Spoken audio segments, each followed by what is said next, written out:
और यहाँ में हमारा एमएलए है प्रमोद, मैं प्रमोद से भी रिक्वेस्ट करता हूँ, आप मेरे साथ कांग्रेस में थे, कुछ नहीं हुआ आपका, आज आप दूसरे पार्टी में हो, लेकिन प्रमोद मैं जानता हूं कि आप मेरा भाषण सुन रहे हैं, मैं जानता हूं आप भी हुकुम बना रहे हैं, आप भी हुकुम बना रहे हैं।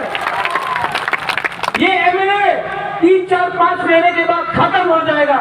अपने दफा के बारे में सोचो, अपने जाति के बारे में सोचो,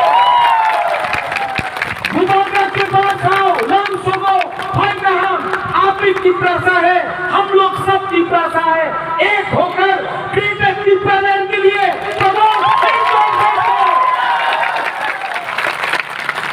ठीक बोल रहे कि नहीं?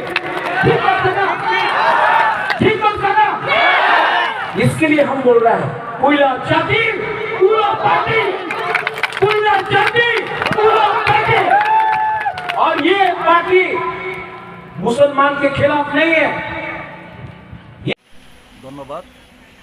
কালকে আমি ফেসবুকে দেখলাম যে মহারাজ প্রদ্যুৎ কিশোর মানিক্য যে আমি নাকি সংসদে মার্চ করব।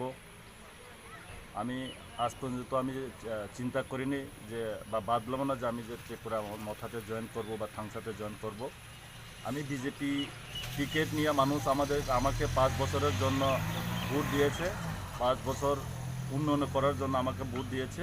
আমি বিজেপিতেই আছি, আমি বিজেপির জন্যই কাজ করছি, দলের সাথে কাজ করছি। পাবলিক এলাকার যারা যেখানে রাস্তাঘাট নাই, যেখানে জল নাই, যেখানে বিদ্যুৎ নাই, ওই নিয়ে আমরা কাজ করছি। আর কালকে একটা মহারাজ বলেছে যে আর 6-7 মাস আছে। হ্যাঁ, 5 বছর অন্তর অন্তর ইলেকশন হয়, মানুষ ভালো লাগলে আমাকে ভোট দেবে, ভালো লাগতো না আমার ভোট দিতে না। এটা আমার বাবার সম্পদ না, এটা আমার দাদুর সম্পদ না যে আমি 5 বছর এমএলএ হয়েছে, আরও 5 বছর থাকবো, এটা আমার যুগ যুগ থেকে যাবে।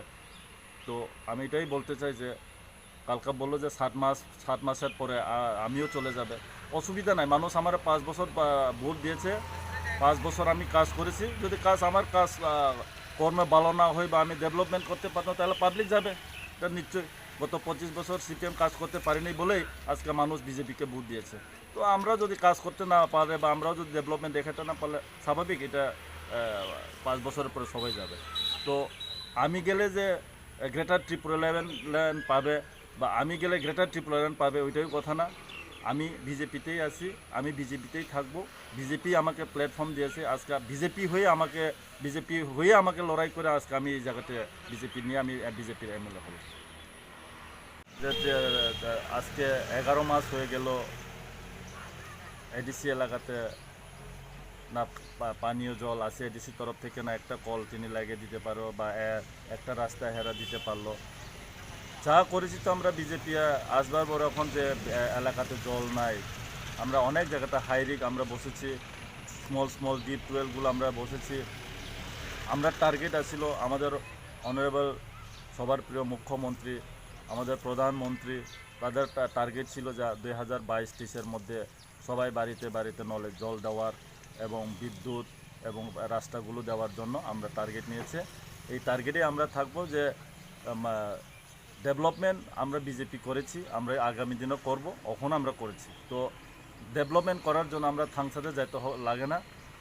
ডেভেলপমেন্ট আমরা বিজেপি করছি, আর আমরা বিজেপি সব জায়গাতে এখন এলাকাতে আমরা ঢুকে ঠিক আছে, কোথায় কোথায় জায়গাতে আমাদের এখনও আমরা পৌঁছে দিতে পারিনি, কেননা আমাদের নেতৃত্বে যারা আছে তারাও নতুন, কাজ অফিসিয়াল কাজগুলো ঠিকভাবে জানি নাই। আর অফিসিয়ালে গেলে যে আমাদের যারা অফিসার আছে তাদেরও কিছু স্লো আছে, যে গভর্নমেন্টকে কীভাবে হ্যাম্পার করে 2023-এর পর্যন্ত কীভাবে গভর্নমেন্টকে কাজগুলো স্লো করে রাখতে পারলে তাদের ফায়দা।